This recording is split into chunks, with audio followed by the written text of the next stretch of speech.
Hey, let's give it to him. All right, all right. Let's go around. Oh, you want to speak to what you just read? You got feedback for what you just read? Well,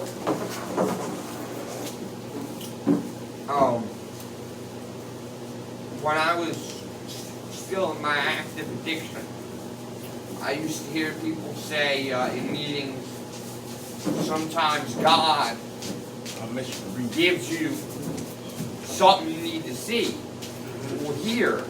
And I used to always be a skeptic. But today I realize it's true because, you know, I've been staying clean, but I ain't been maintaining it. I just been staying clean to get off of pure will, but I'm not doing the things that I know I should be doing to maintain it. And reading that, it really kind of just made me feel like, damn, maybe I do need to maintain it. And what I'm doing is dangerous because it is a valuable gift, and I gotta try to, do better at maintaining it. Okay, thank you for saying that. All right. Come on, anybody else? What was that? It was just for today, but my recovery is a gift. Yeah. My recovery is a gift, and I want to keep it. I'll do the required maintenance, and I'll share my recovery with others. My name's Kenny, and hey, Kenny. for me, I put I in when I'm in control, and I know I'm the head of what's going on, like all my dilemmas. And my worst enemy, I can say that was me.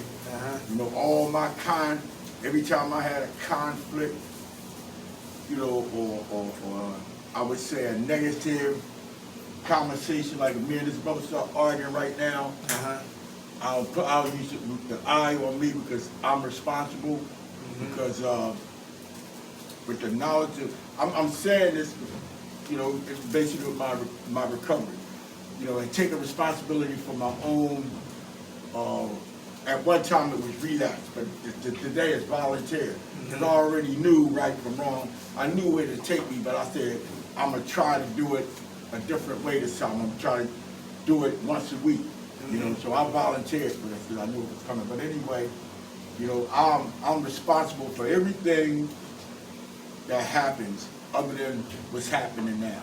I believe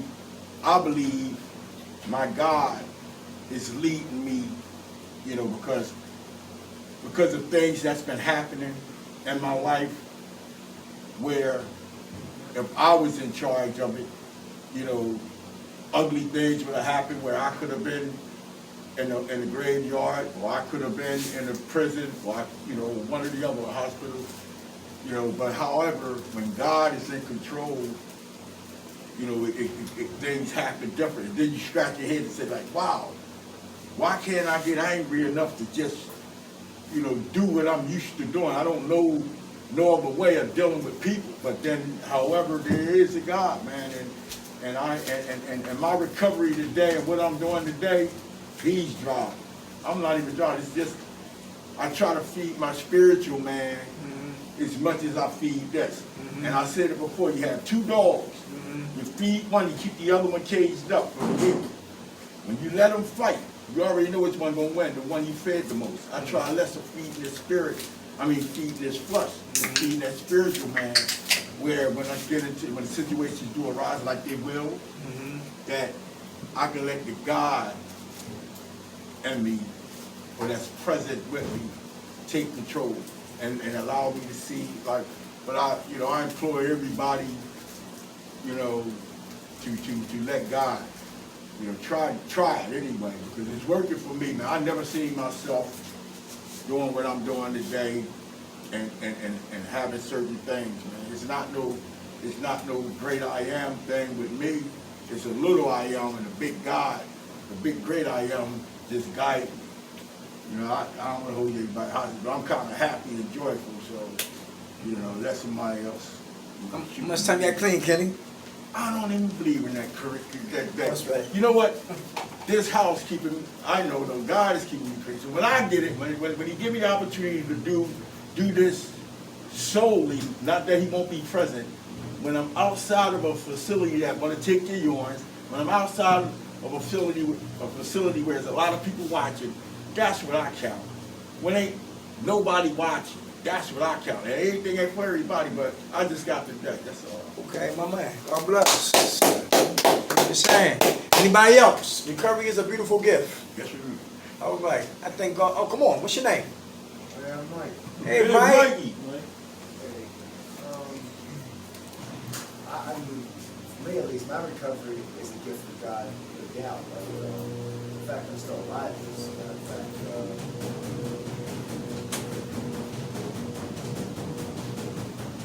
honestly, I've never had been able to keep any clean times basically until this. And the difference was this time, I went to jail last year, September 9th actually. And I knew I was going to go through it, but I begged God to take my desire away. And I haven't touched heroin since September 9th, 2020. So really, I thank for every God, you know, definitely a gift from him. You know, without that, I wouldn't, like I said, I never had no clean time for him. You know, don't misunderstand me, I am in a maintenance program right now, I'm in Suboxone, but I don't plan to do that forever. You know, there's a tool I'm being honest right now. But the fact that I have no urges to use it as a gift. You know, I thought I was going to die in that addiction. I never thought I'd make it out. You know? That's what I take from that, is a gift of God. That's all I got, thank you. Thank you, What sir. you saying? How much time you have? A little over a year and Good, 6 okay. months. All right. Let's go around the cipher. Right here, Moses. How you doing? How much time you have clean? Clean? Yes, sir. Got today. All right. Okay. All right. God bless. In the back, what's your name? Dave, Dave. How much time you have clean, Dave? I just celebrated 6 months. Congratulations. Come on, man. Come on. 2.5 2.5 weeks. Peace, brother. Hey, what's going on, man? This is up. What's up? Hey, what's up, Kenny? Where we going? Name and clean time. Oh, my name is Yusef. I think I got about, I don't know, 20-something months. All right, Yusuf. God bless. Barry, Pepsi Addict. I got 123 today. All right, bye. What's your name, brother? Well, my name Will, man. Hey, Will. I'm shy of 4 months. Okay. I'm shy, 8 days shy from 4 months. All right, Will. Chris, 10 months. All right, Chris. All right, I'm Dirk. I got 14 years, right? What's your name, brother? Marvin? All right, how you doing? How much time you have clean? 3 months. It's all right. But all we got is what? Today. Thank God for last night's rest, this morning rise. Thank God for His grace and His mercy. Grace is always giving me what I don't deserve, and mercy is not giving me what I do deserve, and for that I'm eternally grateful. Everybody feeling good today? Like, thank you, church. All right, let's get into it. All right, hey, how you doing, brother? All right. My man Dirk. Yes. How you been? That's yours? We missed you last week. Okay, I'm glad that people did acknowledge that I was gone. Yeah. How much time you got clean, D? 6 months. 6 months? All right, God bless. See, every 10th, from March 10th to March the 10th would be a year. Okay. So that's the way I count it. All right. So 6 months and a little bit. Okay. Tonight I want to talk about dysfunctional families. Anybody hear that? You know what? Dysfunctional families. Anybody come from dysfunctional homes? All right. Maybe not. Dysfunctional families produce dysfunctional parents who give birth to dysfunctional children who manifest dysfunctional behaviors. It's a change we must or die we will. And then one of these books I got from, her name is June Hunt. She has a lot of good information on domestic violence. And we're going to talk about, sometimes we as men, sometimes it's hard for us to really talk roots but it's easy to talk to fruits, right? So this right here might be a startup kit for some brothers to really start talking deeper than we've been talking, all right? Or if you've been talking deep, continue to talk deep. That's how we sever those issues that live in our Pandora box. A lot of us, we don't want to reveal or expose, right? But we know freedom ain't free. If I want to get free truly, I gotta work need to be done, all right? So we're about to talk about that. Yeah, we talk about rigid dysfunctional rules, how it damage individuals. Rigid dysfunctional rules, how it damage us as men, all right? Number one, don't engage in open, honest communication, but demonstrate poor communication. Let me read that again. Don't engage in open, honest communication, but demonstrate poor communication skills. Anybody want to take a swing at that one? All right. Nobody? I don't engage in open, honest communication, but I do engage in demonstrating poor communication skills. Meaning instead of talking about what's going on with me, I'm punching holes in walls. I'm walking out of group. I'm making excuses. I'm guilty. Yeah, that's what I'm talking about. All right. Anybody want you guilty? I'm guilty. All right. What? Recently, we had. Just in general, sometimes I don't. I grew up in an environment where men don't cry. Mm-hmm. We don't have feelings. Mm-hmm. We go to work. You know what I mean? So, provide for the family, and that's it. Mm-hmm. And for a long time, like, that's how I lived. You know what I mean? Mm-hmm. But so when it came time for me to start, trying to have relationships or healthy, healthy environment, or like a good, honest, truthful conversations, Mm-hmm. I would lie, manipulate, and just try to keep the light off of me, put it on you, because if we're not talking about me, then we good. As soon as you want to talk about me, like, well, boy, you know what I mean? I'm trying to run, hide. Right, very You know what I'm good. saying? Anybody hear that? So Yes, sir. it took me a long time to realize, just because you got to talk about something where you want to cry, don't mean you're not a man. Mm-hmm. So that's all. You know what I mean? Good food, Danny. I like that. Very good. Good breakdown. Anybody? Anybody else want to speak on that? Like, look, I start things and don't finish them. I got to get better with that. I'm impulsive. Got to get better with that. I do things, then I think later. Got to get better with that. My eyes are still reckless sometimes. Got to get better with that. I get caught up in gossip. I might not gossip, but I'll be entertaining and listening to the gossip.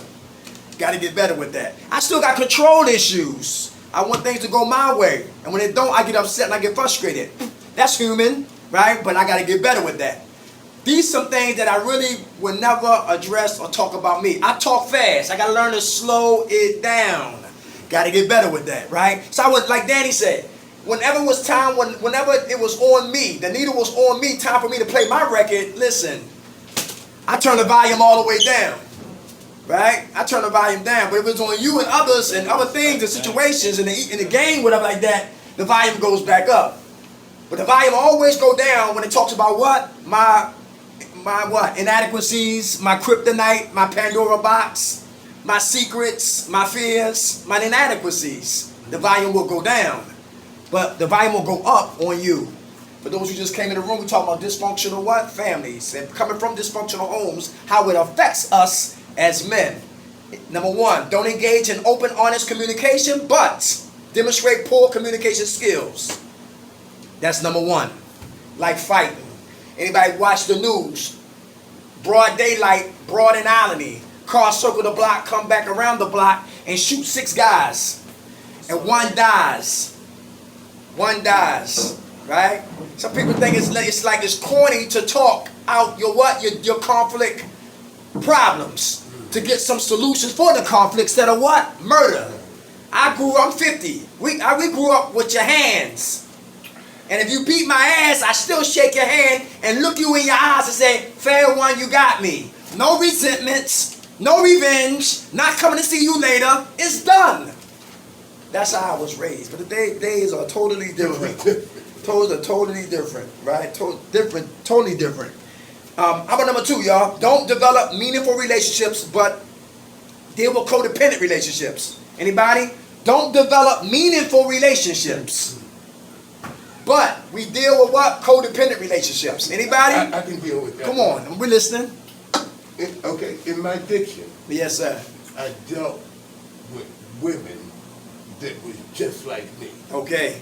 In my recovery, I have to look at a different type of woman for different reasons. Is that scary sometimes in my recovery? Yes, because I'm so used to doing things in an addictive type of way. Yeah. So now in my recovery, I'm learning how to treat a woman. I'm learning how to talk to a woman. I'm learning how to communicate with a woman. And it's a work in progress because it comes over a period of time to learn how to do these things. That's what that means. Thank you for sharing. Good food, brother. Anybody else? Hard to maintain what? Meaningful relationships. Anybody? It doesn't have to be with a woman. It can be with what? With your kids. With your sponsor. Yeah. Right. With your PO. I'll say one thing. Baby mama. My big moms. Before I met her, I was like Mr. Playboy. You know what I mean? I was getting with women every other day, and nothing serious. You know, losing my number, be fucked. That's it. But then I met my baby moms, and I was with her for like 8 years, 7 years, and we were so codependent on each other that we couldn't even see how bad it really was. And it was very unhealthy because I would try to fix her. She tried to fix me, but we both broken. 2 broken people can't make it get better. Yeah. So after we split up, I had to realize that women can be used also like a drug. Because that sex releases endorphins. Okay, keep it on what we're doing. Keep it on that. Sex. That sex releases endorphins. And I went through a lot of women, and then I had a guy tell me, like, having sex with women every other day ain't good for you. Like you gotta get a real relationship and treat women with respect. And I didn't want to hear that at the time, but now I know. I was just being immature. Okay. So that's all. Okay. Very good, Danny. Thanks for the soda, brother. God bless Thank you. you. I appreciate that. Appreciate it. Hey, bro. I'm gonna read it one more time. Good food, Danny. Number 2, don't develop meaningful relationships, but deal with what? Codependent relationships. Danny said something real powerful. He said he was broken and she was broken. Dirk said that he would only choose women that was just like him. Okay? So I had a fear of women who had what? Substance. Right? I feared women like that. I like that. Women who had spirituality. Women who had a foundation. Women didn't need my penis or my chump change. Women, listen, who had good credit. Women who had good education. Women who value education and their children and home life and morality and spirituality and with discipline and character assets. Women who was going places in church or the Mass G and real spiritual and guided, grounded and rooted and going somewhere. A woman like that, listen, I feared that because I had so much junk in my trunk that it'll take days or months or weeks for me to get it out, clean it out, and fill it back up with something positive. So I decided that was too much work for me to do. So I go grab the $5 girl, the $10 girl, the chicken box girl, the girl who wanted a hoagie and a cigarette. That's it. That's all she wanted. And if I can get her, Mike can get her. Excuse me. My daddy can get her. Or my man, Kevin can get her. You know what I'm saying? So I always shopped, hunted down, prayed over. We prayed. We prayed because I was afraid of rejection. Of rejection. So I had to get somebody who I thought was beneath me to make me feel like a giant. You might know what I'm talking about? Yeah. Real four-step stuff. Yeah. Yeah, yeah. Look at yourself. Go get tricked. Who went tricking and got tricked? Anybody? I've been there. I've been there. I've been there. Yeah. I was, smoking coke, whatever like that. And the girl, how you doing, sis? The girl in the next room, she's shooting dope. I had to get out of there. Right? I was on 5th Street. Anybody know about 5th Street? And you know how you see a woman out there, man, who looked like she just got high because her breast was still intact, her butt was still intact. I said, wow, this is a bonus. And I'm out on my way. We used to do groups at 8th and Gerard on Sundays. So I'm out on 5th Street early shopping, see a chick go in her house. And I could have been set up, robbed, killed. Duct tape in the basement like the guy Gary Hannick. Remember him? Gary Heineck. Gary Hannick, yeah, back in '88, yeah, right. And anything could have happened, but God's grace and mercy snatched me out of there. And I think about the what? I get common sense after the act. Anybody know what I'm talking about? We live in insanity, right? And thank God we didn't die in insanity, right? Come on, what'd you say? I want to speak to what you said about getting tricked but being tricked. Yes, sir. I had a girl one time. I dropped my pants, but I had money in my pants. Man, listen, I pulled my pants back up, go check my pocket. All my money was gone. I felt like an idiot. The women became She got me. the new The prey became free. You know what I mean? She got me. Yes. A lot of them want to have sex. They just want to get busy. But anyway, let's go ahead, y'all. For those who just entered the room, we're talking about dysfunctional what? Dysfunctional families. How a lot of us, we indoctrinated, inherited a lot of dysfunctionality from what? Our family members, etc., etc., right? And if we didn't clean up that dysfunctionality that we learned and we thought was what? Right. We started what? Call right wrong and call wrong right.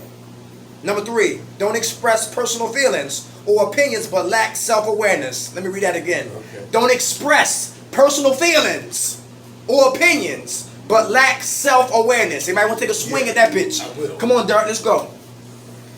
I learned to be careful the information that I take in from people. Uh-huh. My mother told me as a kid, boy, what you don't know won't hurt you. Wrong as an adult.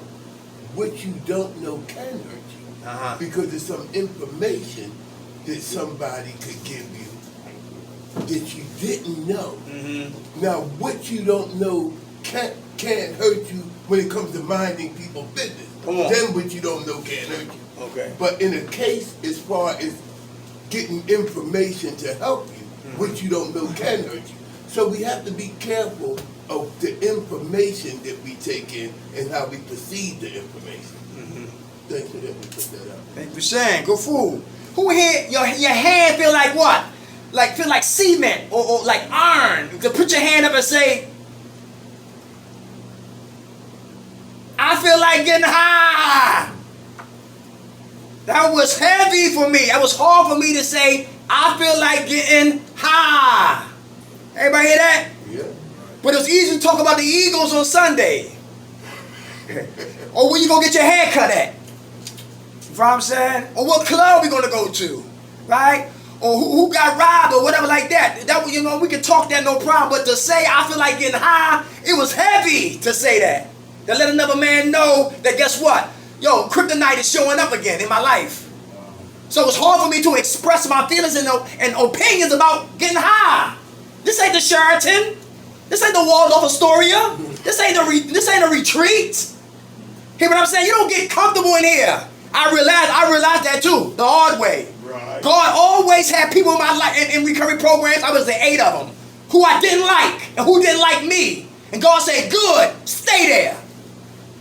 Because you need people to what? Rub you the wrong way. Not touch you, but get on your nerves. So you can start regurgitating what's wrong with you. Why you in a program season after season after season at the season. And what I realize is the person that you don't like Come on. is the one that's going to help you recover. That's right. Come on. That's the one we need to recover. I share that every Because if I don't like you, it's a reason why I don't. Maybe you remind me of my father. Maybe you remind me of what? My uncle. Maybe you remind me of what? My brother. Maybe you remind me of my PO. Maybe you remind me of the coach who cut me. You remind me of somebody because I really don't know you. So I got to make sure I can't take every attack personal, but feelings and emotions, I got to really start talking about them because feelings, they come and go like the wind. You know people like that who have no foundation? They have no substance, right? When the wind blows, they go. Yo, that's fun. They going over here. Yo, I'll get liberated. They going over there. Where the wind blows, I go. Because I was not anchored in substance. It was hard for me to talk about my feelings or why I'm always angry. Anybody here always angry? Mad at the soap, mad at the air, mad at their room, mad at their roommate, mad at the sheets, mad at the bed you sleep in, mad at the water, and too hot or not hot enough, just angry. When I get to the exact angry root of why you angry. Anybody depressed? Taking pills for the depression, still depressed. Take the pills, mind slow down, wake back up, still depressed. Until I start to address what makes me depressed, I will stay depressed. Start to talk about those roots and those feelings and emotions, right? Because it's real in the battlefield, for real. I don't want to get high no more. I don't want to be a bum no more. I don't want to go to jail no more. Okay, fine, good. None of us do. But what we're going to do to make sure that does not become a what? A reality. Got to talk. How about number 4? Don't control uncomfortable emotions, but emotional instability, anxiety. Let me say it again. Don't control uncomfortable emotions. Anybody know what I'm talking about? It's hard to control uncomfortable emotions. Anybody know what I'm talking about? Yeah. All right. Like a guy said before at Stop and Surrender, he was HIV infected. And it was hard for some guys to be around a guy who was what? Infected. Anybody hear that? But when you're ignorant, that means we don't know. I did not know that, listen, that I can't catch AIDS by shaking Kevin's hand or sitting in his chair or drinking out of his cup. You don't catch it that way. But when you're ignorant, that means you don't have all the facts on something that you might be afraid of. And we judge people and condemn people and hurt people when we don't have all the facts on the person. Because boys whisper, but men confront. Boys whisper, but men confront. Uncomfortable emotions. I want kids. And my brother got two daughters, and that's a beautiful thing. Recovery is a beautiful gift. Daniel read about it, right? It's a beautiful gift. I want kids. When I was young and reckless, I'm impulsive. If I'm from Baltimore, I paid for a couple of abortions. I don't say that to brag. I don't say that with honor. I didn't know what the hell I was doing. I didn't know how precious life is back then. Took life for granted. You want money for what? Okay, here you go. But today, I wish I never did that. I would have had, at least I would have had a Brady Bunch. At least 9 kids, right? For real, grandkids and all that, man. And when I see other men talking about their kids and pulling out pictures, I go through something. Because that's what I want. But to go back to be an uncomfortable conversation with my lady, who already had 4 kids, and she got 3 grandkids, and she's up in age. And they say women get pregnant at an late age. It's complications for some of them. And for me to talk about my nieces to my lady, she hears that, sometimes she go through something. Because she know the next question is, when are we going to have kids? Okay. And I don't know if she's still developing eggs and all that, man. It's uncomfortable feelings and emotions. All right. How about the next one right here, y'all? Don't rationally solve problems alone, but are prone to develop obsessions and compulsions and addictions. Anybody obsessed over anything? Anybody got any obsessions and compulsions? Anybody? Other than drugs? Anybody got any obsessions or compulsions other than drugs? Come on. Mine is like, I might see somebody in a better situation than me. And I might say, damn, why that couldn't be me? But the bottom line is, what's meant for an individual is meant for an individual. What's meant for you is meant for you. So I have to stop that compulsion of wanting to have what everybody else has. Mm-hmm. In other words, keeping up with the Joneses. Mm-hmm. Get that mentality out of your mind. Mhm. Because everything is not what's meant for you, you'll receive it. Mm-hmm. And be glad about receiving what's for you. That's right. And don't worry about what the next person has. Mhm. And just want the best for them. That's Want for right. them what you want for yourself. Mhm. So I'm still working on it. Very good, brother. Good fool. Come on, Danny. I am guilty as well sometimes of looking at people or hearing people say things Uh-huh. and be like, damn, why don't I have that? Yeah. Or how can I get that? Uh-huh. But then I don't want to put the work in that I need to put in Mm-hmm. to get there. I left that. And How you one doing, other brother? thing, Sorry. I feel like I'm shooting myself in my foot sometimes Uh-huh. because I know what I need to do to stay sober, Mm-hmm. but I have a difficulty with talking about it Mhm. sometimes out loud. Mm-hmm. Because once I say it, it's real. Mm-hmm. You know, there's no going back because I've said it out loud. Mm-hmm. My difficulty is my pops was a piece of shit. He used to beat the hell out of me and my mom. Mm. So for me to talk about my problems around a bunch of men, Mm-hmm. I feel uncomfortable, Mm-hmm. insecure, Mhm. even. Mm-hmm. And how you gonna help me if my own family could? Mm-hmm. So I gotta work on that, and I just wanted to put it out there because I have a problem with it. You Mm-hmm. know what I mean? Mm-hmm. But I'm not gonna get better at my problems until I'm willing to try. That's right. Very good. So there Good you go. food, Danny. How can the uncomfortable, Come on. Derek, become the comfortable? Ah! Y'all heard what he said? Say that again, Derek. How can the uncomfortableness that we face become comfortable? How do we make it comfortable? Mm.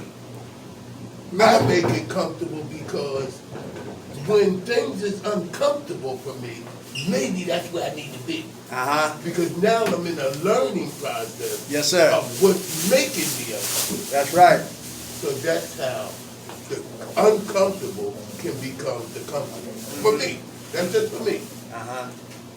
It's like difficulty before ease. Yeah. Remember when we had training wheels on our bicycle? Yeah. Right? And then with the training wheels, it helped guiding me to ride and stop and my brakes and speed up and all that. And when I got better with balance, my father took off one training wheel. And I was still riding with one training wheel, but sometimes I might still fall, or I was still wasn't even yet. But the more I kept doing it, soon the other training wheel came off, and before you know it, I was what? Riding. Right. Same thing with life. A lot of us, like in recovery, I could not go to the store by myself. I needed somebody to walk with me.